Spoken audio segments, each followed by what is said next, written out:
Muy buenas tardes. Vamos a dar comienzo a uno de los actos más litúrgicos de la Real Academia, y es la celebración de los 324 años de la creación de la Regia Sociedad de Medicina y otras Ciencias, que se formó en el año 1693 en mayo, que es la razón por la que se hace siempre, en mayo. Nos acompaña en la mesa el excelentísimo señor Domenico Valdés Castellón, presidente del Instituto de Academia de Andalucía, el excelentísimo señor don Ramiro Rivera, académico de honor de esta academia, doctor Juan Manuel Contreras, secretario del excelentísimo Colegio de Médicos de Sevilla. Y en el acto consistirá, además de la presentación de una conferencia que impartirá don Francisco López Muñoz, aprovecharemos para entregar unas placas conmemorativas de aquellos académicos que llevan 25 años trabajando por la academia. Por ello, sin más, ruego al doctor José Antonio Milán Martín que proceda a hacer la presentación del conferenciante. Tiene la palabra el doctor Milán.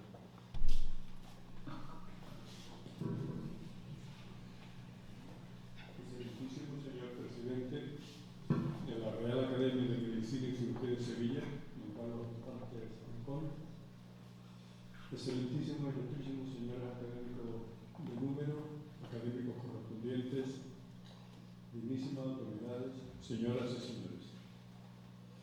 En este señalado día, en el que celebramos el 324 aniversario de la fundación de la Regia Sociedad, quiero agradecer a nuestro presidente que me haya designado para presentar al excelentísimo señor don Francisco López Muñoz, destacado académico y escritor español que ha dedicado su carrera a la medicina y a la literatura.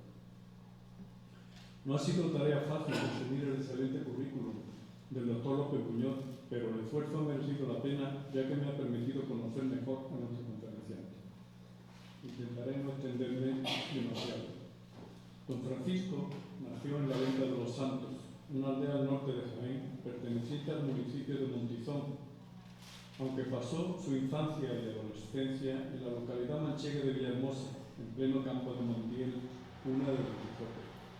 No extraña, pues, que además de doctor en medicina por la Universidad Complutense de Madrid, también sea doctor en lengua española y literatura por la Universidad de Alcalá, con una amplísima producción científica relacionada con la obra de Cervantes, desde la vertiente de la terapéutica, como ya tuvimos la ocasión de comprobar con su discurso de toma de posesión como académico correspondiente de nuestra academia el 19 de octubre de 2023, titulado Antídotos y panaceas en la producción literaria cervantina.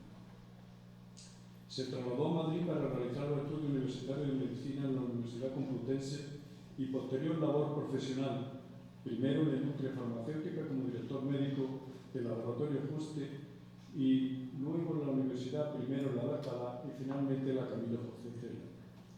De la perspectiva académica, comenzó su trayectoria docente, investigadora y de gestión en el Departamento de Biología Celular de la Facultad de Medicina de la Universidad Complutense en el ámbito de la neurohistología y posteriormente desde 1997 en el Departamento de Farmacología de la Universidad de Alcalá, trabajando fundamentalmente en el campo de la neuropsicofarmacología y la drogodependencia. En 2011 se incorporó a la Universidad Camilo José Cela como profesor titular, siendo en la actualidad catedrático de farmacología y vicerrector de investigación y ciencia de dicha universidad, director de la Escuela Internacional de Doctorado, presidente del Comité de Ética de la Investigación y forma parte del Consejo de Gobierno de la Universidad. Es miembro del Instituto de Investigación Hospital 12 de Octubre de Madrid y experto evaluador de la ANECA en varios de sus programas de acreditación, entre ellos vocal de la Comisión Nacional de Renovación de la Acreditación de los Programas de Doctorado y es vocal del Consejo de Ciencia y Tecnología de la Comunidad de Madrid. También es miembro de la Comisión Sectorial de la Conferencia de Rectores de Universidades Españolas de Investigación, Desarrollo e Innovación y vocal del Consejo de Ciencia y Tecnología de la Comunidad de Madrid. Ha participado como evaluador de numerosos proyectos y grupos de investigación para diversas agencias europeas y entidades financiadoras privadas. Entre sus principales líneas de investigación se encuentra todo lo vinculado con la psicofarmacología, especialmente su historia, ámbito en el que está reconocido como un referente internacional, y la literatura cervantina analizada desde el ámbito médico y farmacológico. También ha dedicado mucho tiempo al estudio de la vida y obra de Cajal y a los abusos psicofarmacológicos cometidos durante el Tercer Reich tras crear el Centro Sefarad Israel, un grupo de investigación en medicina y holocausto, y diplomarse en estudios sobre el holocausto por la International School for Holocaust Studies de Yad Vashem, Jerusalén, en 2016. Ha participado en 46 proyectos de investigación financiera y es titular e inventor de 7 patentes de invención sobre nuevas moléculas para el tratamiento de enfermedades neurodegenerativas en colaboración con el Consejo o el Centro Superior de Investigaciones Científicas. Cuenta con distintos premios y reconocimientos a la labor investigadora, como el Premio Extraordinario de Doctorado de la Universidad Complutense, el Premio Atlas de Neurociencias y Envejecimiento Saludable y el Premio de Humanidades de la Real Academia de Doctores de España, entre otros. En diciembre pasado recibió el Premio de Reconocimiento Especial de la Iniciativa Social de Castilla-La Mancha. Entre otros honores y distinciones, está en posesión de la Cruz del Mérito Distintivo Blanco y de la Cruz de Plata de la Guardia Civil. Ha sido distinguido como profesor honorario y como doctor honoris causa por varias universidades americanas y recientemente nombrado profesor honorífico de la Guardia Civil, el primero de la historia del Benemérito Instituto. Ha sido miembro de 71 comités editoriales, destacando el European Journal of Pharmacology, Frontiers in Psychopharmacology, Covering Psychopharmacology y Cancers. Es miembro de número de diferentes sociedades científicas como la Asociación Europea de Neurociencia, la Organización Internacional de Investigación Cerebral, la Cervantes Society of America y de la Asociación Española de Médicos, Escritores y Artistas. Es miembro fundador del Observatorio de Derechos Humanos de España y miembro de honor de la Gandhi Mandela Foundation, así como de varias redes nacionales e internacionales como la Red de Trastorno Adictivo de RETIX, el Instituto de Salud Carlos III, o la Red Iberoamericana de Universidades comprometidas con la educación en derechos humanos y ciudadanía inclusiva.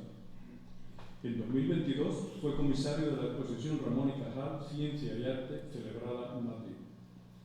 Es académico de diferentes reales academias y academias nacionales extranjeras en el ámbito de la medicina, de la farmacia y de la historia, como la Academia Europea de Doctores, las redes académicas de las reales academias de Cádiz, Andalucía Oriental, País Vasco, Sevilla, la Academia Europea de Ciencia y Arte de Salzburgo, la Academia Nacional de Historia y Geografía de México, las Academias Nacionales de Medicina de Colombia, Venezuela, entre otras. Y hoy ha recibido un escrito de la Academia Nacional de Medicina de México en el que le comunican su nombramiento como miembro honorario de la misma. Pero como él mismo dice, su verdadera pasión es escribir, no solo ciencia dura, sino también divulgación científica, siendo numerosos los artículos publicados en los principales medios de comunicación nacionales y latinoamericanos, así como artículos y libros en áreas relacionadas con la psiquiatría, la farmacología y la literatura. Algunas cifras nos pueden dar idea de su importante producción científica. Es autor y editor de 30 libros tratados y de más de 700 publicaciones científicas. Entre los tratados editados cabe mencionar la historia de la psicofarmacología, la neurología de la depresión, de la prestigiosa serie Fronteras en Neurociencia, trastornos por déficit de atención y hiperactividad, epidemiología, tratamiento y prevención, melatonina, agentes neuroprotectores y terapia antidepresiva, y melatonina, producción, acciones y beneficios. Es autor de 235 capítulos de libros relacionados con la psicofarmacología y otros campos de la farmacología y la neurociencia, 53 de ellos en ediciones internacionales y 475 publicaciones científicas, 175 de ellas en revistas con alto factor de impacto con un índice H de 42. Es director del Consejo Editorial Internacional de la colección Humanidades Médicas, Cultura, Arte, Ciencia y Salud de Delta Publicaciones, donde ha publicado 4 libros destinados a todo lo público y cuyos sugerentes títulos son Cuando la medicina no cura, la participación del personal sanitario en torturas, genocidios y experimentos al margen de los códigos éticos. el vuelo de Clavileño, brujas, locos, pócimas, fármacos, médicos e inquisidores a través de la literatura cervantina. La barca de Caronte, el largo viaje histórico del alma humana a través del pensamiento, la ciencia y la medicina. Y La sangre de la Gorgona, una historia del vampirismo desde la psicología y la medicina. Como ejemplo de su incesante labor de divulgación y para ir finalizando este breve recorrido curricular, les voy a comentar las últimas de sus más recientes aportaciones. Jornadas sobre armas de guerra química como amenazas para la seguridad, estado de la cuestión, coorganizadas en octubre de 2023 por la Academia de Ciencias y Artes Militares y el Vicedoctorado de Investigación, Ciencia y Doctorado de la Universidad Camilo José Cela de Madrid. Día Mundial sin Alcohol. Artículo en el Diario Vasco el 15 de noviembre de 2023. ¿Por qué los hijos de los alcohólicos desarrollan adicciones? El papel de los traumas infantiles. Artículo en El Español el 17 de diciembre de 2023. Semana conmemorativa de la Declaración de los Derechos Humanos. Un legado atípico de los crímenes nazis. El Código de Nuremberg. Espejo biomédico de la Declaración de Derechos Humanos. Artículo en The Conversation del 21 de diciembre de 2023. El origen de Batman, la antítesis de Superman y sus vidas paralelas. Artículo en ABC el 20 de febrero de 2024. Así actúa Novichok, el agente tóxico que estaría detrás de la muerte de Navalny. Artículo en The Conversation el 22 de febrero de 2024. ¿Cómo aborda la legislación española la eutanasia y la cooperación al suicidio? Artículo en el periódico El Norte de Castilla, 16 de abril de 2024. ¿Cómo se descubrió al asesino? Gracias al análisis de la tinta de un manuscrito. Artículo en The Conversation del 24 de abril del 24. En su origen, los cómics no eran de niños, sino una industria cultural. He leído todos estos artículos y les puedo asegurar que he disfrutado con su lectura y ampliado mis conocimientos. Junto a sus méritos profesionales, el doctor López Muñoz destaca por sus cualidades humanas. Es un excelente profesional admirado y respetado por todos los que le conocen, entre los que me incluyo. En la conferencia que nos va a dictar a continuación sobre don Santiago Felipe Ramón y Cajal, cuyos apellidos dan título a este salón que nos acoge, el doctor López Muñoz nos dará a conocer una faceta de la vida de don Santiago mucho menos conocida que sus aportaciones científicas, como son sus planteamientos filosóficos, humanísticos, culturales o incluso políticos, incluyendo su visión del sentimiento patriótico vinculado a la defensa y promoción de la ciencia. Muchas gracias por su atención y su asistencia a este acto.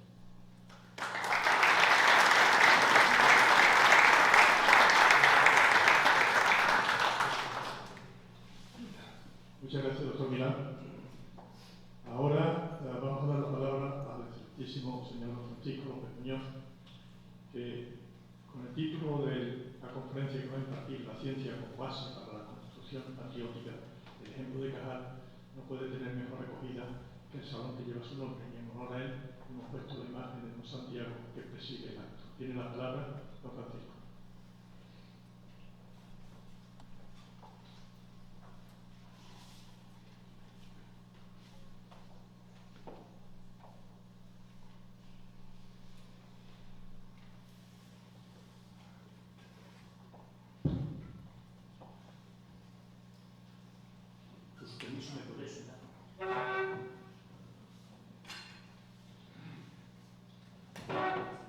Excelentísimo señor presidente de la Real Academia de Medicina y Cirugía de Sevilla, excelentísimos e ilustrísimos señoras y señores académicos y demás autoridades, queridos paisanos que me acompañan hoy, compañeros y amigos, señoras y señores.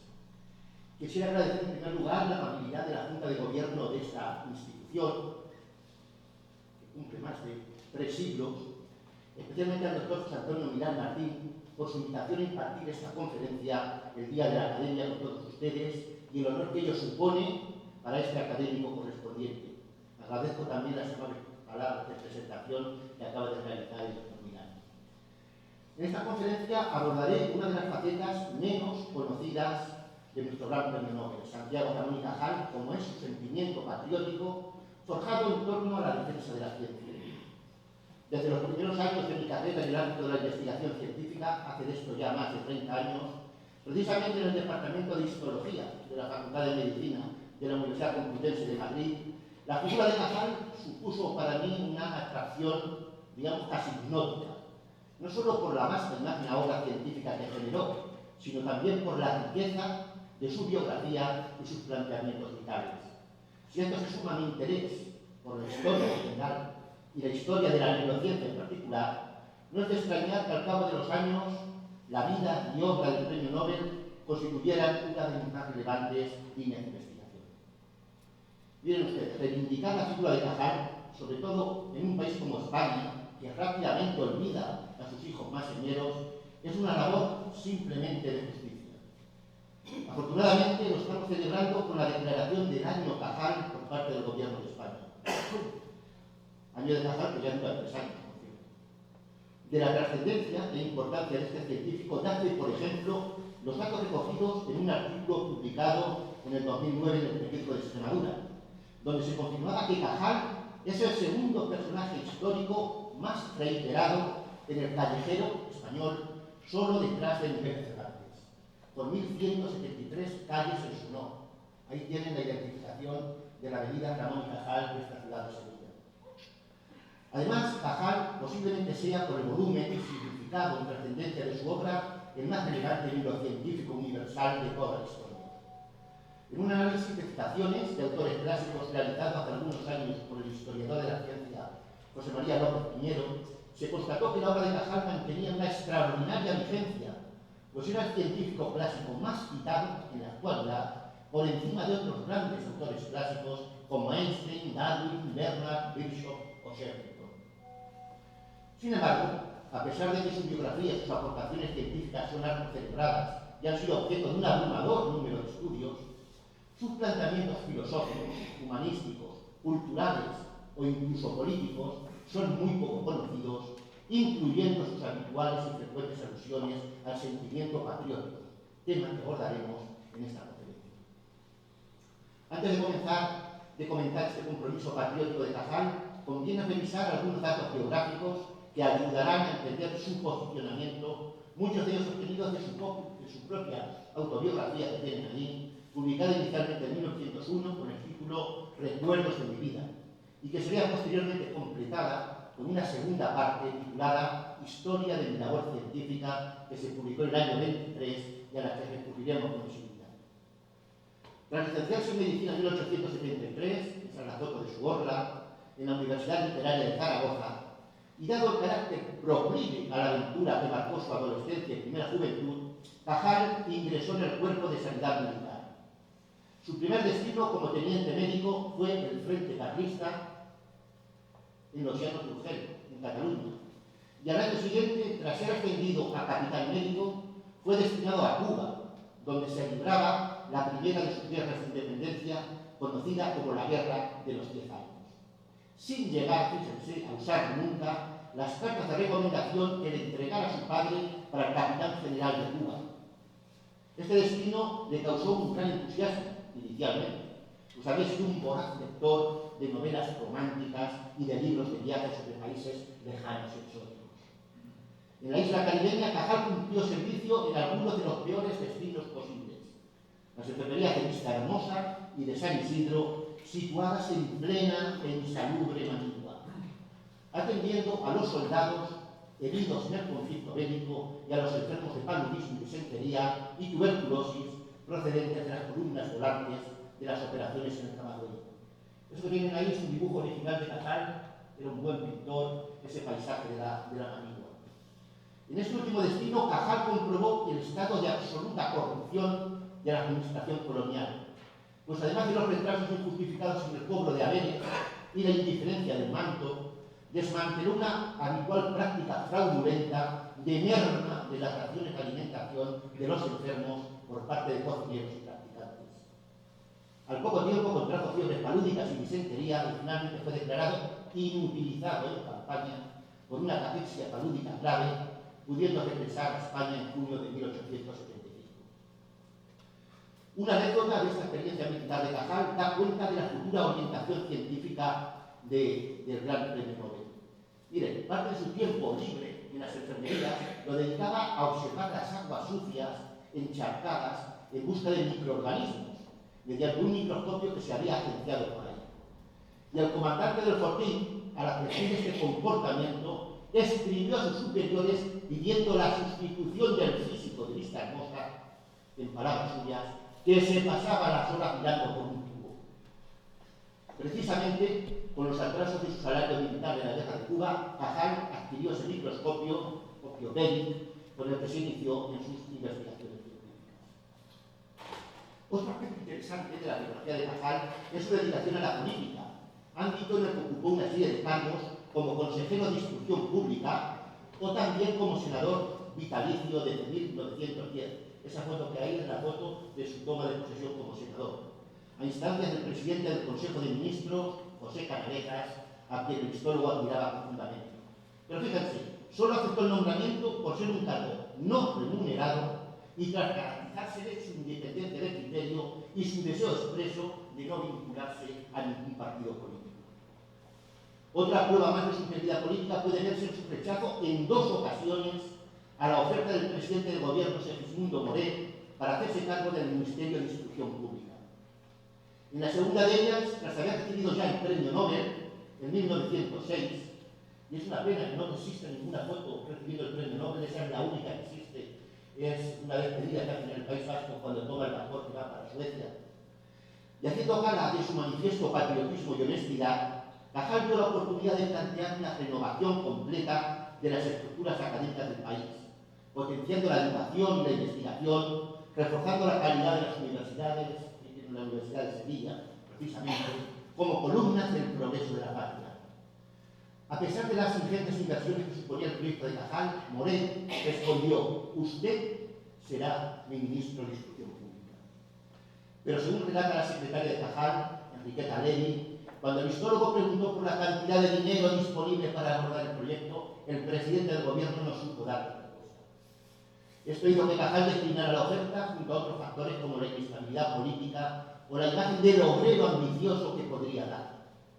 Con respecto a este asunto, escribió el gran Miguel de Unamuno en la revista España de Buenos Aires, y abro comillas: Cajal tiene otro modo de servir políticamente a la patria. Una de las cosas más perniciosas de nuestro ambiente político es la tendencia a impulsar hacia la política a cualquier espíritu que se señale y se distinga en el campo cualquiera de la cultura humana. Pero Cajal siempre se sitúa por encima de la política, pues sus aspiraciones son diferentes a las de todos los partidos al uso. Para él, lo realmente importante, como luego se comentará, es precisamente España. Desde la perspectiva laboral, aunque también con un evidente componente político, el gobierno nombró a Cajal director del Instituto Nacional de Higiene, Alfonso XIII, en 1901, y en 1902 fundó el Laboratorio de Investigaciones Biológicas, centro que Cajal dirigió hasta su jubilación en 1922, cuando firmó precisamente ese cuadro que hay ahí enfrente. Cuando el presidente del Consejo de Ministros, Francisco Silvera, le encargó la dirección del mismo, con un sueldo anual de 10.000 pesetas, Cajal aceptó, pero fíjense, solicitó que el sueldo se rebajase a las 6.000 pesetas. Y lo justificó por escrito, de la siguiente manera, en una carta al jefe del gobierno.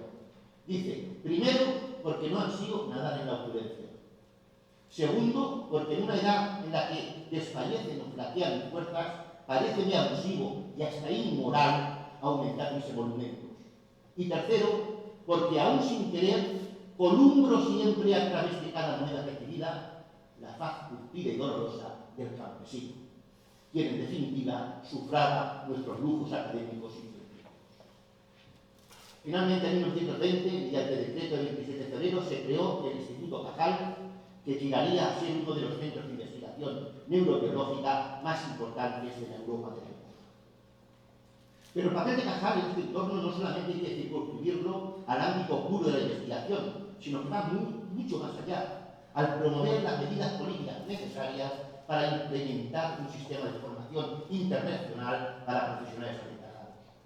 Estas acabaron de fraguar en 1907 con la creación de la Junta para Ampliación de Estudios, de la que fue presidente, y que se trocó en una institución fundamental para el desarrollo científico y cultural de España en el primer tercio del siglo XX. Y prueba de ello es la propia Escuela Neurohistológica de Cajal, un auténtico imán que atrajo a una playa de alumnos nacionales e internacionales que deseaban formarse como investigadores junto al maestro, aunque lamentablemente el desastre de nuestra guerra civil impidió la definitiva consolidación de la misma. Prueba de la trascendencia de esta escuela es que 3 de sus discípulos directos fueron candidatos en varias ocasiones al Premio Nobel de Medicina: don Pío del Río Ortega, don Rafael Lorente de No y finalmente don Fernando de Castro. Precisamente, y como adelantado también en el ámbito de los derechos sociales, Cajal incorporó a la mujer entre los científicos que se formaron en estos centros de investigación pioneros en España, en un momento en que la presencia de la mujer en la universidad era prácticamente anecdótica. Algunas de ellas trabajaron directamente con él en el laboratorio de investigaciones biológicas y otras como colaboradoras de sus discípulos más directos. Y en este ámbito acusa a lo que él llamaba educación divergente como principal causa de la exclusión laboral de la mujer en el ámbito de la ciencia.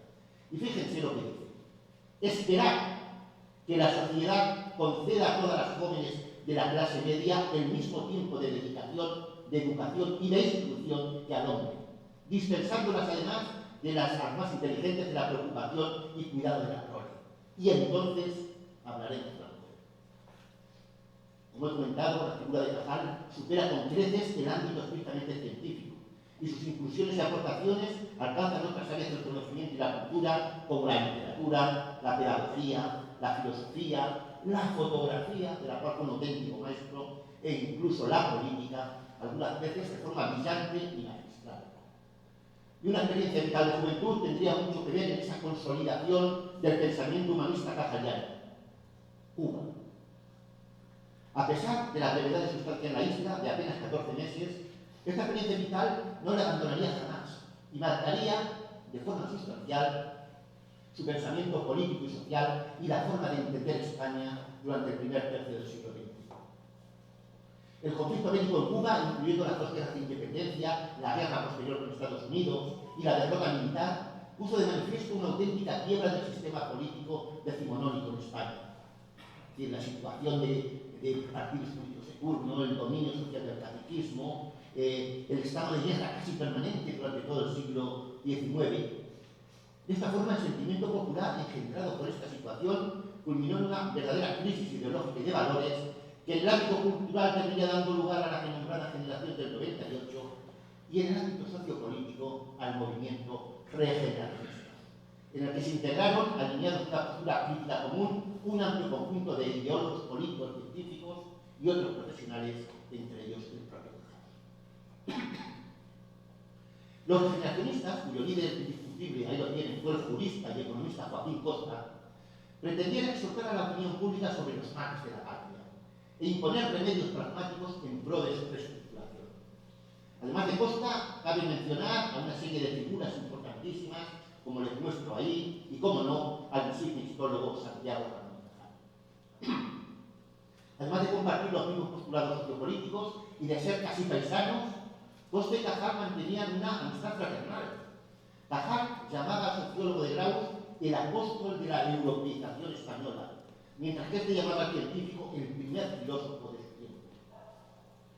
Cajal recibió la noticia del desastre colonial ahí, veraneando en el pueblo madrileño de Miraflores de la Sierra, jugando al ajedrez, una de sus pasiones, junto a su gran amigo el catedrático de anatomía Federico Loro.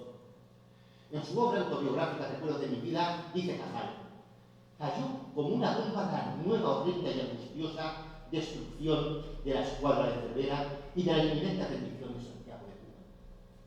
Este hecho sumió a Cajal en un profundo desaliento que le hizo abandonar la redacción de un trabajo sobre las vías ópticas y los entrecruzamientos nerviosos. Dice Cajal: ¿cómo filosofar cuando la patria está en trance de morir? De hecho, la guerra con Estados Unidos y la resolución del conflicto marcó profundamente el ánimo de Cajal, influyendo de forma notoria en su actividad científica, que durante esos años, según él, fue bastante parca y pobre en hechos históricos. La desazón ocasionada por la pérdida de Cuba, donde estuvo próximo a perder la vida, llevó a Cajal, tras un periodo de reflexión personal, al mundo de la política, integrándose en la vibrante y fogosa literatura de la regeneración. Una clara manifestación de este periodo fueron las apasionadas charlas de su tertulio del Café Suizo y otros cafés, donde políticos, periodistas, escritores, médicos y distintos profesionales liberales actualmente, no daban treguas a sus críticas al gobierno. Cuenta la secretaria y colaboradora de Cajal, Enriqueta Levy, que durante la dictadura del general Primo de Rivera solía ir al Café del Prado, que estaba situado justo enfrente del Ateneo de Madrid, y cuyos socios fueron insistentemente perseguidos. Y una tarde entró la policía en el café, deteniendo a algunos tertulianos con actividad ateneísta, y en una mesa, al fondo, solitario, bueno, inclinado sobre unas cuartillas, estaba Cajal, ya muy anciano. Un policía le preguntó si era ateneísta, y ante la respuesta afirmativa le requirió el nombre. Cuando respondió Santiago, Ramón y Cajal, el guardia se contuvo y no supo si debía detenerlo o no, porque el nombre, y abro comillas, parecía que le sonaba de algo. Como socio del Ateneo de Madrid, Cajal interaccionó estrechamente con otros ateneístas, con los señeros en la cultura española, como Unamuno, Galdós, Ortega, Azorín, Machado, Costa, Pardo Bazán, y desarrolló en esta institución una amplísima actividad científico-cultural.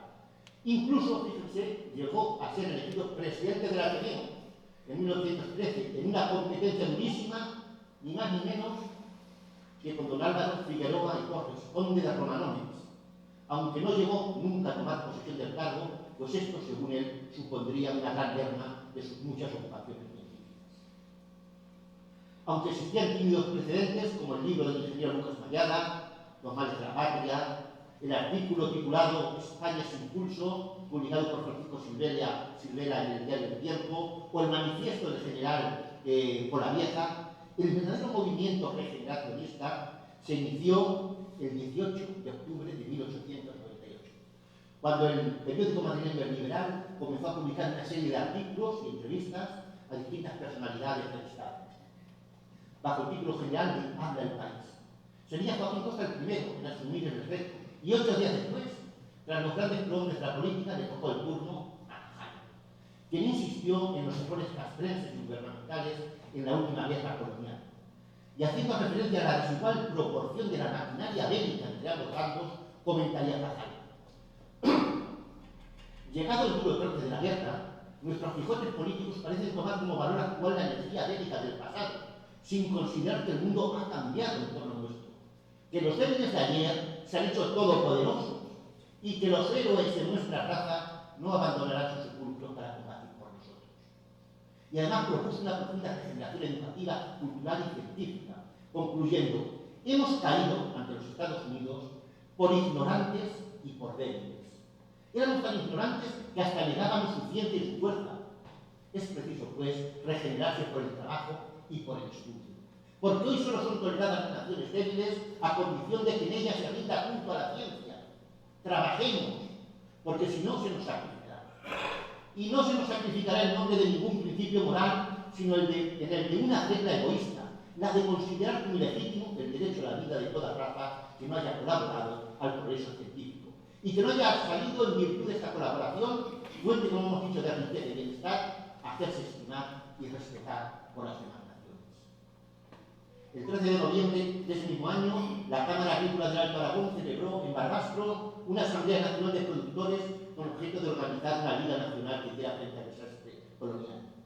Reunidos con tal motivo, en el Ateneo de Madrid, otra vez, numerosos intelectuales y clases políticas del país, nació el famoso manifiesto redactado por Costa y firmado, entre otros muchos, como Altamira, Unamuno, la periodista Rita Laza o el músico Tomás Bretón, por los doctores Federico Rubio y Santiago Ramón Cajal. Poco después, en 1899, por motivo de la impresión de la segunda edición de su discurso de ingreso en la Real Academia de Ciencias Exactas, Físicas y Naturales, Cajal aprovechó para incorporar un post-scriptum donde volvió a manifestar todo su pensamiento regeneracionista, fundamentalmente combatiendo el pesimismo generalizado que imbuía a todos sus correligionarios y que acabaron enrocados en ese círculo vicioso de la crítica política. En este texto, Cajal se propone por primera vez buscar soluciones a la situación de colapso generada en la vida española, básicamente en y desde el ámbito de la ciencia. Y dice: a la ruina nos han llevado, más que las ideas que nos faltan, los sentimientos e ilusiones que nos sobran. No es hora ya de filosofar sobre las causas de nuestra caída, sino de levantarnos lo más rápidamente posible. Huyamos del pesimismo como de virus mortal. Solo de corazones ingratos y de espíritus innobles es abandonar la patria en días de luto y amargura. Y la patria es tan pecadillo como la historia, tanto lo presente como lo venidero. El año 1900 fue para Cajal un año de premios y agasajos. Se le concedió el Premio Internacional de Moscú, la Gran Cruz de Isabel la Católica, la de Alfonso XII, fue nombrado consejero de Instrucción Pública, y en este marco de reconocimiento general fue homenajeado en la Facultad de Medicina de Madrid. En el discurso pronunciado por Cajal con tal motivo no perdió ocasión para proclamar sus praxis legislativas. Y esta es una de las frases más bonitas de su patriotismo, digamos, científico. Dice: hoy más que nunca urge este supremo llamamiento al heroísmo del pensar hondo y del esfuerzo divino. Me dirijo a vosotros, los jóvenes, los hombres de la mañana. En estos últimos tiempos la patria se ha achicado, pero vosotros debéis decir: a patria chica, alma grande. El territorio de España ha menguado, juremos todos dilatar su geografía moral e intelectual. Y cuando los hombres de las naciones más civilizadas no puedan discurrir ni hablar en materias filosóficas, científicas, literarias o industriales, sin tropezar a cada paso con expresiones o conceptos españoles, la defensa de la patria llegará a ser cosa superflua. Su honor, su poderío y su prestigio estarán firmemente garantizados, porque nadie atropella lo que ama, ni insulta o menosprecia lo que admira o respeta. Y tampoco evitó resaltar los más significativos errores castrenses y gubernamentales cometidos durante el conflicto cubano, que en su opinión fueron tres. Fíjense, por un lado, el gran costo humano de la campaña, donde un ejército mucho más reducido y veterano, Cajal propone 50.000 frente a los 200.000 jóvenes bisoños que fueron enviados a Cuba, podría haber obtenido mejores resultados dentro del sistema imperante de la guerra de Orientes. Por otro lado, la sustitución de Arsenio Martínez Campos, de espíritu noble y generoso y dado a la negociación y propenso a la paz, por Valeriano Weiner, fue en su opinión un desacierto notable.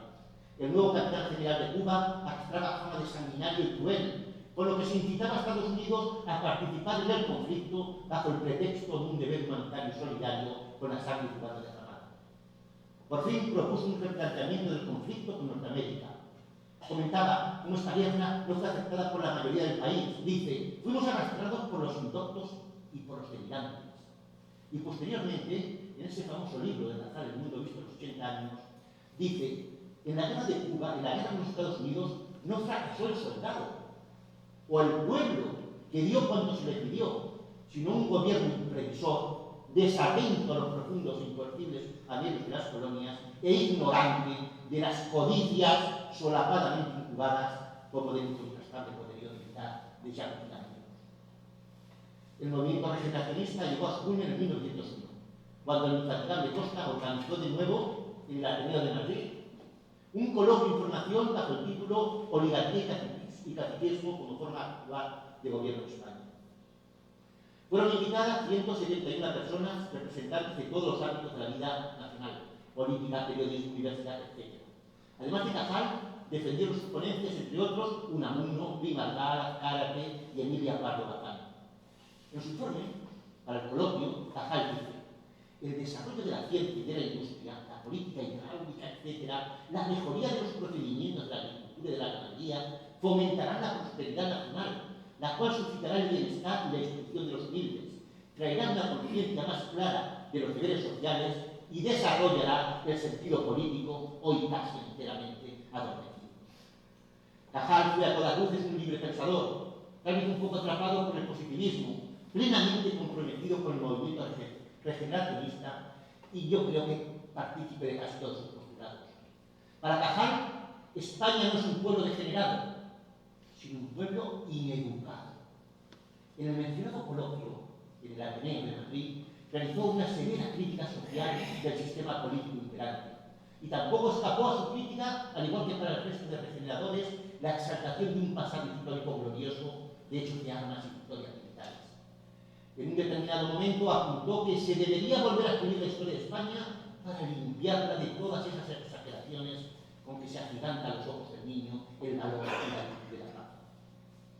En el año 22, en una carta dirigida al periodista de la selección del 14, Luis Rackstein, se publicó en La Voz, dice: yo he sentido vehementemente la decadencia de mi país. Y puedo afirmar que, salvo algunos momentos de entusiasta admiración, no he leído, sino llorado la historia de España. Jamás he comprendido cómo durante los siglos XVI y XVII derramando localmente nuestra sangre y nuestro oro, regalo inesperado de América, no en el fomento de la ciencia, de la industria y de la agricultura, sino luchando en tierras lejanas que irrevocablemente habrían de perderse y en donde hoy perdura el desdén o el rencor hacia nuestro país. Sin embargo, es en el ámbito cultural y científico donde la figura de Cajal despuntó sobre el resto de ideólogos regeneracionistas. Dice Cajal: tan digno de no es quien se bate con el fusil, como el que esgrime la pluma del pensador, la retorta o el microscopio. Gregorio Marañón puntualizó en este sentido: cuánto más hizo Cajal por la renovación cultural y la regeneración social de España que el resto de hombres del 38. Y ya en su mencionado discurso y artículo del Liberal, proponía el histólogo una serie de remedios a los males culturales patrios. Fíjese: el abandono, por supuesto, de la prepotencia guerrera española, la renuncia a la apropiación de ideas y técnicas extranjeras como insuperables o definitivas, en contra de lo que decía Unamuno, traer sabios sensibles en nuestro país, promover la concesión de becas y pensiones de estudios fuera de nuestras fronteras, potenciar las bibliotecas, dotar suficientemente los laboratorios, pero ante todo, crear ciencia original en todos los órdenes del pensamiento. El paso del tiempo y la evolución ideológica personal del científico hicieron al final autorrecriminarse un poco estos postulados de carácter patriarcal, pero en realidad el propio Nobel era consciente de ello.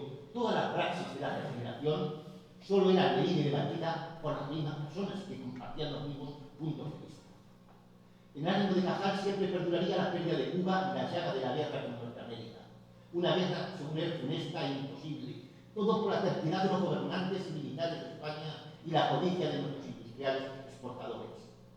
Precisamente la influencia de estos hechos condicionaría también la configuración posterior, a lo largo del resto de su vida, de la idea de patriotismo que debería asimilar la nueva juventud española. Incluso en los momentos previos a su llegada a Cuba, en sus primeros años de mocedad, se puede observar ya claramente este sentimiento patriótico, cuando su padre, ahí lo tiene, le insta a abandonar el ejército tras su peligroso destino. Y dice Cajal: tenaz siempre en mis propósitos, atacé sus razones diciéndole que consideraba vergonzoso desertar de mi deber solicitando la separación del servicio. Cuando termine la campaña será ocasión de seguir su consejo, padre. Por ahora, mi dignidad me ordena compartir la suerte de mis compañeros de guerra y satisfacer la deuda de sangre con su patria. Curiosamente, el término patriotismo constituye una de las palabras más usadas por el científico en toda su obra escrita, quitando efectivamente todos los tratados y los textos histológicos. Y para configurar este concepto de sentimiento patriótico se apoya en un personaje clave de la literatura universal, Don Quijote. Es bien sabido que Cajal sentía una profunda admiración por Cervantes y por su obra cumbre, El Quijote. Dice Cajal: sus páginas nos ofrecen la síntesis de la vida, es decir, luces y sombras, cimas y abismos.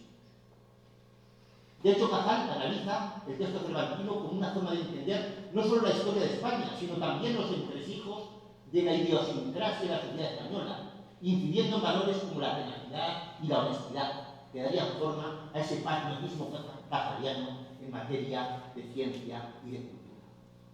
Esta vinculación se puso definitivamente de manifiesto en un discurso que le fue encargado a Cajal por el Colegio Médico de San Carlos con motivo de la conmemoración del tercer centenario del Quijote, y que pronunció en Madrid el 9 de mayo de 1905. Este discurso lo tituló Psicología de Don Quijote y el Quijotismo, y fue editado en forma de folleto por la imprenta madrileña de Nicolás Moya, aunque la tirada fue tan exigua que apenas se difundió. Pero afortunadamente fue luego recuperado y publicado 40 años después en su libro póstumo La psicología de los artistas, cuya portada tienen ahí en la diapositiva. Tras analizar la primera parte del discurso a los personajes cervantinos desde la perspectiva de la incipiente ciencia psicológica, la segunda parte la dedicó al fenómeno del quijotismo como emblema del ideal español, aplicado a diferentes ámbitos sociales, especialmente a la ciencia. Todos ustedes saben que habitualmente se ha empleado el calificativo de Quijotes para designar a aquellos sujetos que emprenden nobles proyectos que no son coronados por el éxito. Sin embargo, para Cajal, el quijotismo debería constituir una forma patriótica de afrontar la vida y el trabajo, donde el afán de justicia fuera la aspiración ineludible y el sentido del sacrificio personal una máxima indispensable. Y dice, pues a España, fuera de las épocas más gloriosas, si le sobraron los anchos, le faltaron a menudo los Quijotes.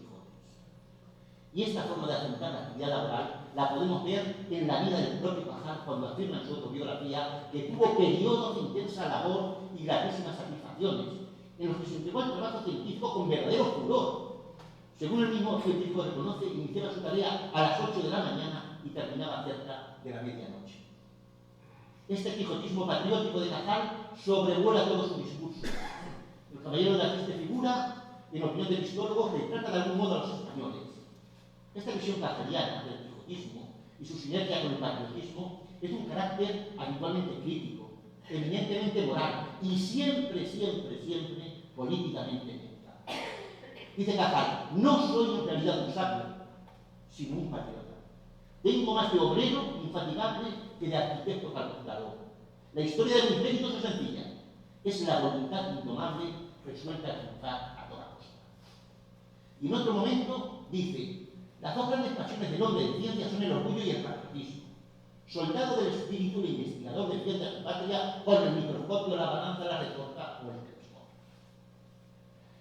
Con respecto al yermo barbecho de la ciencia y la filosofía española, consideraba el psicólogo que la ausencia de idealismo y perseverancia quijotescos es una constante histórica en nuestro país. Dice, ¿cómo habría de medrar el jardín de nuestra cultura si nos hemos pasado 3 mortales siglos desdeñando o arrancando la flor de las ideas? Todo el ensayo del futuro premio Nobel denota un latente pesimismo en esta materia. Dice, más que escasez de medios, lo que hay en España es miseria de voluntad. De hecho, en 1926, con motivo de la inauguración del famoso monumento que hay en parte del Retiro de Madrid, Cajal pronunció su célebre frase, por tener averiada la rueda de la ciencia, la pomposa carroza de la civilización hispana ha caminado dando tumbos por el camino de la historia. Gregorio Marañón, y en eso no voy a entrar, se oponía un poco más a esto. Se oponía, dice, en España ha habido copiosa cantidad de sabios, decía Marañón, al contrario de lo que opinaba Cajal, pero han sido casi sin excepción cultivadores de aquella ciencia que, como alguien dijo, pueden crearse paseando con las manos de los hijos. Pensadores, teólogos, naturalistas y descubridores más que geógrafos, dice Marañón. Aún más tarde, 2 años antes de su fallecimiento, en un artículo publicado en la revista Blanco y Negro, en 1922, Cajal dice, nuestro patriotismo no debe ser platónico y de mero sentimiento, sino de acción y de previsión. Y apelemos como medios de acción a la ciencia y al trabajo. No nos desangremos en guerras fratricidas, dando con ello fácil ocasión a nuestros enemigos para intervenirnos y robarnos antes de que lleguen los ansiados días de la madurez y de la fuerza. Sin embargo, finalmente, Cajal toma en su discurso su desaliento, por cierto, alborozo y confianza en las futuras generaciones, concluyendo con una exaltación de la creación teotina y diciendo que el quijotismo de buena ley, es decir, aquel depurado de las rollas de la ignorancia y de las sinrazones de la locura, tiene en España ancho campo en que ejercitarse. He aquí las estupendas y gloriosas lecturas reservadas a nuestros Quijotes de porvenir. Y en su aportación a la obra España bajo el reinado de Alfonso XIII, que se publicó en el 27, dice Cajal, tengo la convicción de que si persistimos con inquebrantable perseverancia en el empeño de elevarnos culturalmente, España desempeñará un papel airoso en el concierto de los pueblos civilizados y logrará escribir páginas luminosas en el libro de oro del progreso universal.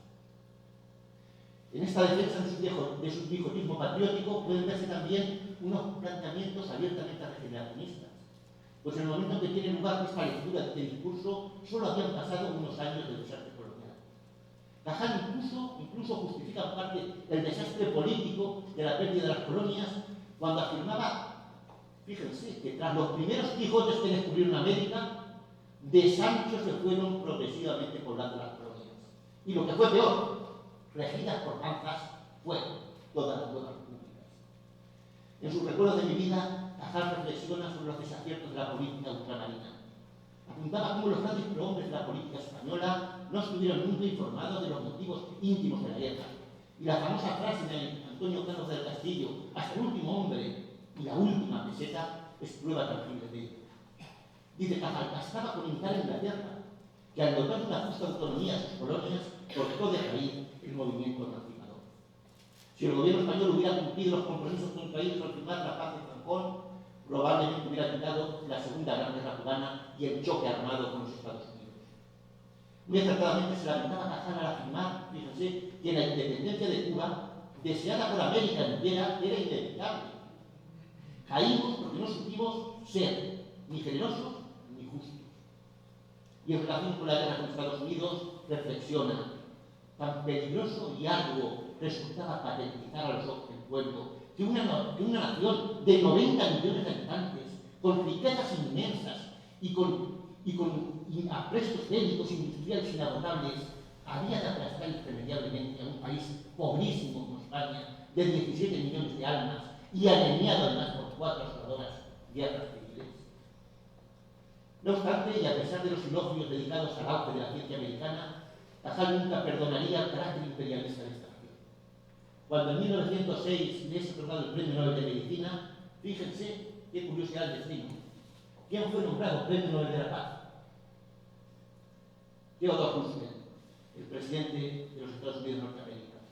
Al tener noticia de este hecho, comentaría Cajal, no es el colmo de la ironía y del buen humor convertir en campeón del pacifismo al temperamento más impetuosamente guerrero y más irreduciblemente imperialista que ha producido siempre la raza yanqui.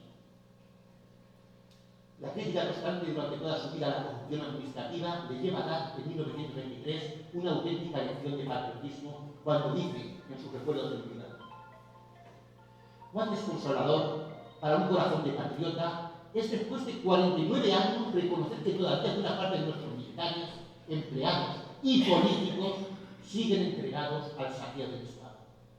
Singular paradoja, creer que no se roba a nadie cuando se roba a todos.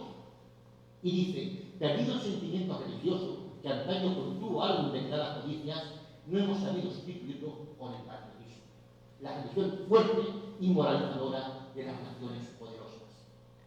Haciendo referencia al desenlace del conflicto con Estados Unidos, y bajo cierta ironía latente, escribe Cajal, los débiles sucumben no por ser débiles, sino por ignorar que lo son. Y lo mismo le sucede a las naciones.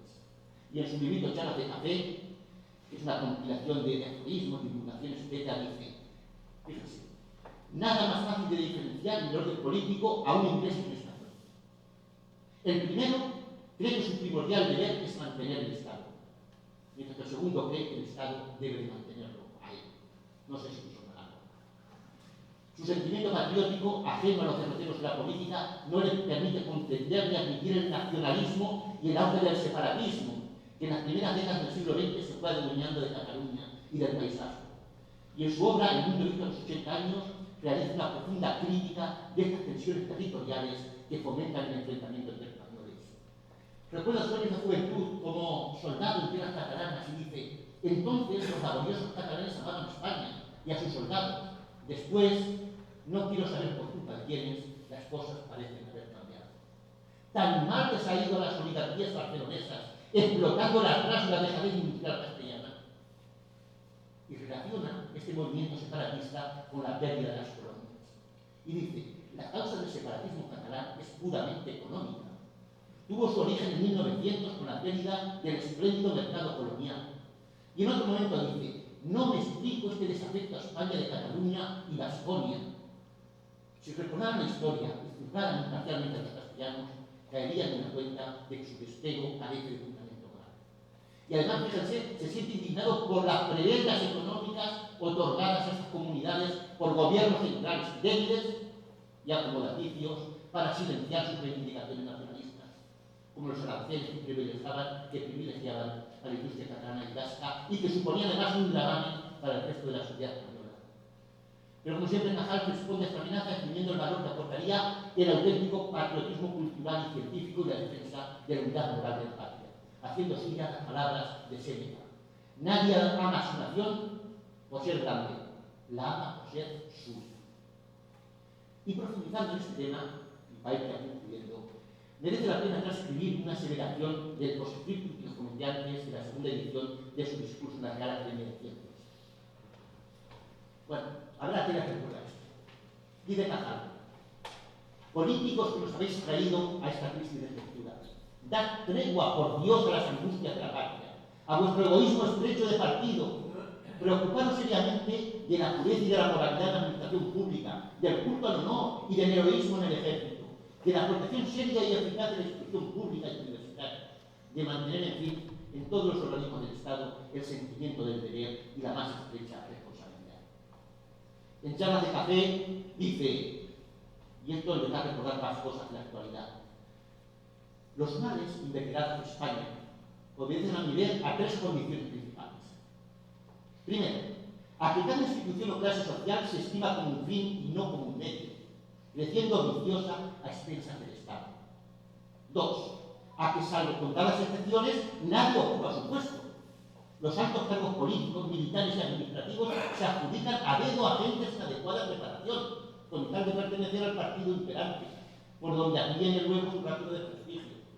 Y tres, a que cualquiera que sean los fracasos y las inmoralidades de los poderosos, jamás les inflige ninguna sanción, ni siquiera la del oscurantismo. Dice, solo la desventurada España, según se ha repetido hasta la saciedad, será la monstruosa paradoja de galardonar con ascensos anécdotas, imprevisiones e insensateces de los próceres de la política de la vida. Y dice luego, ciertos estadistas son como los chóferes. Cuanto más desperfectos causan en el vehículo de Estado, más tanto por ciento cobra. Cajal, al contrario, ante la insistencia de Alfonso XIII de otorgarle el ducado de Cajal con grandeza de España, se negó en rotundo a que se tramitara la propuesta. Y de igual modo se negó a aceptar la hipotética presidencia de la futura República Federal que le ofreció la CNT en 1925. Otro ejemplo de la unidad patriótica lo podemos encontrar en su oposición a que le levantaran estatuas y bustos. En el discurso de uno de estos actos, publicado en el Heraldo de Aragón en el 25, dice Cajal: no soy partidario de las estatuas, y menos de las erigidas en vida de los originales, porque para apreciar el valor de un hombre se necesita la perspectiva de los siglos. En todo caso, la verdadera estatua siempre estará esculpida por nuestras acciones e ideas a lo largo de la vida. Y concluyendo, ¿cómo enseñar patriotismo? ¿Qué puede hacer salir de su alecatamiento a un pueblo como el español, cuyo pecado capital por antonomasia es la pereza? Y de en España la pereza, más que un vicio, es una religión. Y en este punto el histólogo vuelve a recurrir a Don Quijote y a sus dos grandes virtudes: la energía de la voluntad indomable y el ansia de compañía. Por ese motivo cabe decir con Ayala que Cajal no piensa en un patriotismo o racismo biológico, sino intelectual y moral. En el homenaje que se hizo a Che Garay con motivo de la concesión del Premio Nobel de Literatura en 1904, Cajal publicó un artículo en la revista Iberoamericana de Ciencias Médicas, donde vuelve a insistir en este tema, y dice: una palabra aún a la juventud para concluir. La historia nos enseña que solo fenecen las naciones en cuyas almas se apagó enteramente, con el sol de la esperanza, la llama de la vida. Federico Lori, uno de sus más íntimos amigos, comentaba que en Cuba se curó el futuro histólogo de las glorias militares, pero también sirvió su experiencia cubana para gestar el acicate del más sano y clarividente patriotismo español del siglo XX. Es evidente que a Cajal le dolía España, para un temperamento tan comprometido con el engrandecimiento de la patria y el resurgir de unos valores morales y culturales que borrasen la imagen de decadencia que tenía España que le tocó vivir, la humillante derrota con los Estados Unidos y aún más, la pérdida material de unas tierras con las que el propio Cajal luchó y a punto estuvo de morir, dejaron una huella que no desaparecería hasta el final de sus días. A patria chica, alma grande. Este fue su lema. Y sus armas, la voluntad, la perseverancia, la tenacidad y el trabajo. Muchas gracias.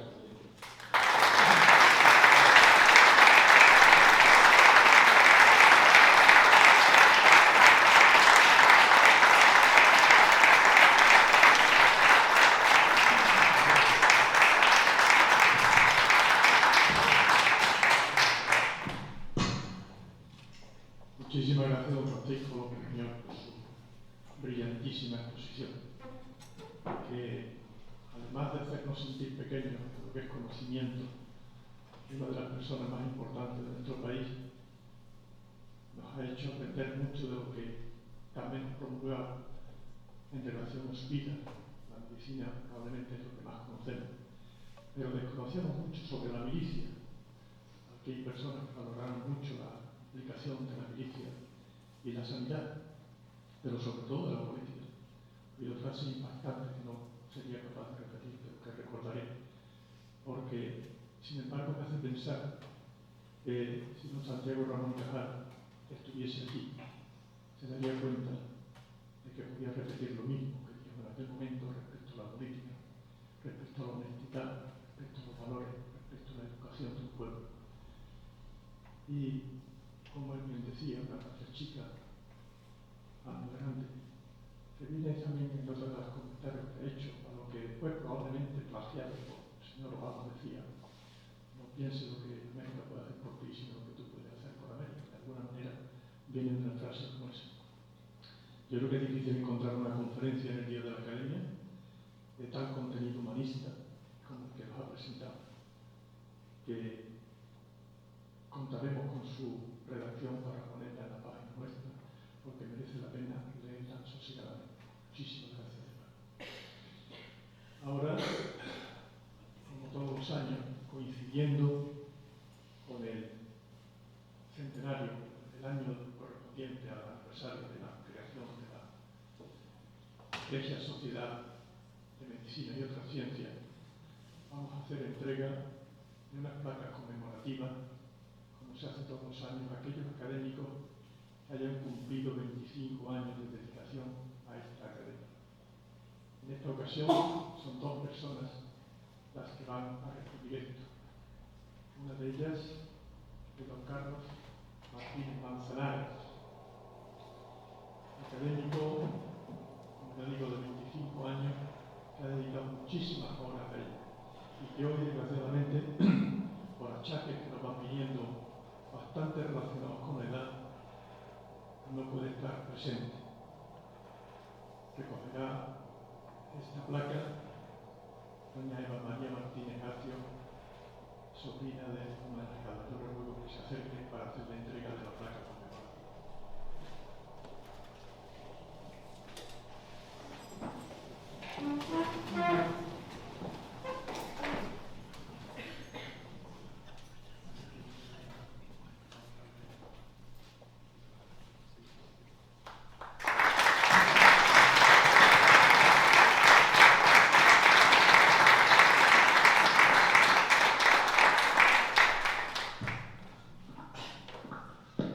La segunda persona que coincide con que cumple los 25 años es una persona, digamos, algo más especial en relación personal. Se trata de don Blas Rodríguez de Quesada, una persona con una profunda relación con la academia durante muchísimos años, no solamente por él, sino por la historia de su propia familia. Su trabajo en la academia ha sido constante.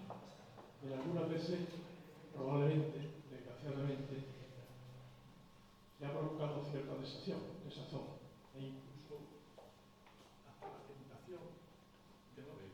El micrófono se le ha acabado la batería. Subiré la voz si es suficiente.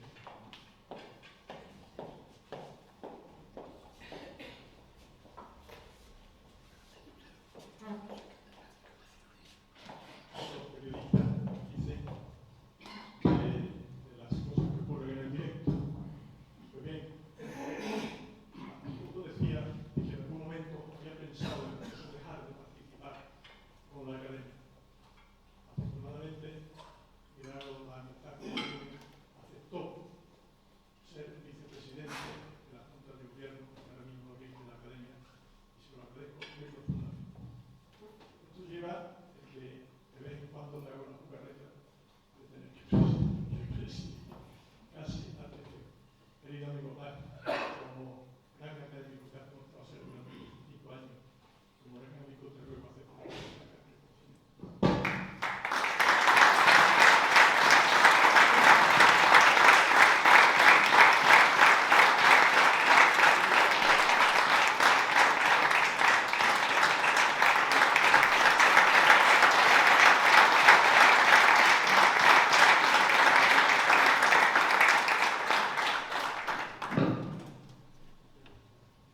con la costumbre de San Juan de vez en cuando el protocolo, pero los niños para leer el escribillón académico de los novelas. Por la venida, señor presidente, en idioma académico de los ilustrísimos señores doctores don Carlos Martínez Manzanares y don Blas Rodríguez de Quesada y Tello. La palabra enquiridión deriva del latín enquiridión con CH y esta a su vez del griego enquereidión con K y se empleó por primera vez en el siglo I después de Cristo para dar título a una obra escrita que era resumen o extracto de las obras de Epicteto, personaje griego que, nacido esclavo en la región de Frigia, llegó a ser uno de los filósofos más célebres de su tiempo y destacado representante de la escuela del estoicismo, filosofía que tanto se echa de menos hoy día, en este mundo que potencia todo lo exteriorizante y superficial. Por eso, en nuestra academia ya se utilizó desde antiguo este término, enquiridión, para dar nombre al resumen del expediente de sus miembros, y ese es el motivo por el que empleo hoy esta bella palabra para rescatarla de su olvido y utilizarla con estos dos compañeros a los que tanto aprecio. A continuación mencionaré los acontecimientos principales de la vida académica de nuestros homenajeados, que cumplen 25 años como numerarios en nuestra corporación. Enquiridión académico del ilustrísimo señor doctor don Carlos Martínez Manzanares. En 1990 fue nombrado académico correspondiente a obtener el accésit en el Premio Universidad de Sevilla del concurso científico anual de la RAMSE, con el trabajo titulado Aportación al estudio fisiopatológico del sistema calcareína-radiquinina.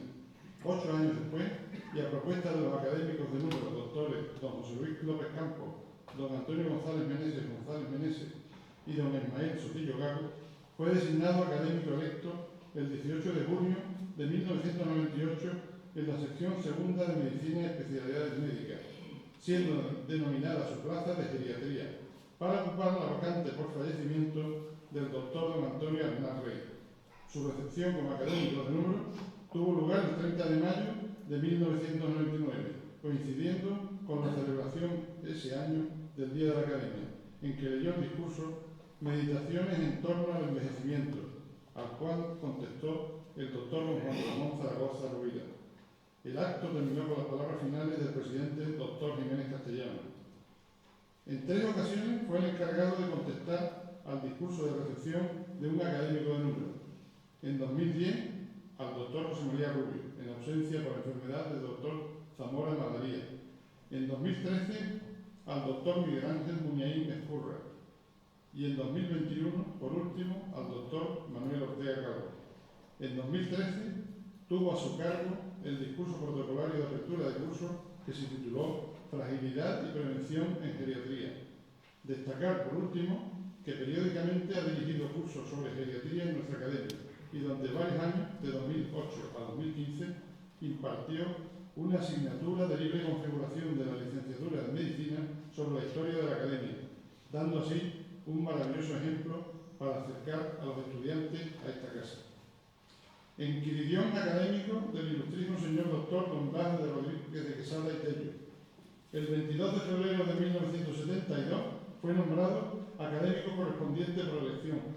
El 18 de junio de 1998, y a propuesta de los académicos de número, doctores don Eloy Domínguez Rodillo y Domínguez Adami, don Lucas Bermudo Fernández y don Manuel Hernández Peña, fue designado académico electo de la entonces sección quinta de farmacología y terapéutica, siendo denominada su plaza de medicina nuclear, para ocupar la vacante por fallecimiento de su padre, el doctor don Ángel Rodríguez de Quesada Cobián. Su recepción como académico de número se celebró el 21 de noviembre de 1999, siendo la última del siglo XX, y el discurso se tituló La medicina nuclear, imagen viva de la enfermedad. Fue contestado por el doctor don Rafael Martínez Domínguez y el presidente, doctor Jiménez Castellano, leyó el discurso de clausura. De 2002 a 2005 formó parte de la Junta de Gobierno como tesorero, bajo la presidencia del doctor González Meneses. Es el vicepresidente actual de la Academia desde 2022. Ha contestado en 3 ocasiones a los discursos de recepción de académicos numerarios. En 2004 al doctor Carlos Infante Jacón, en 2012 al doctor Juan Sabaté Díaz y en 2013 al doctor Pedro de Castro. En 2014 tuvo a su cargo el discurso protocolario de apertura de curso que se tituló Radioactividad, origen y utilización por el hombre. Durante su vida académica ha dirigido igualmente cursos y mesas redondas relacionadas principalmente con su especialidad. He dicho.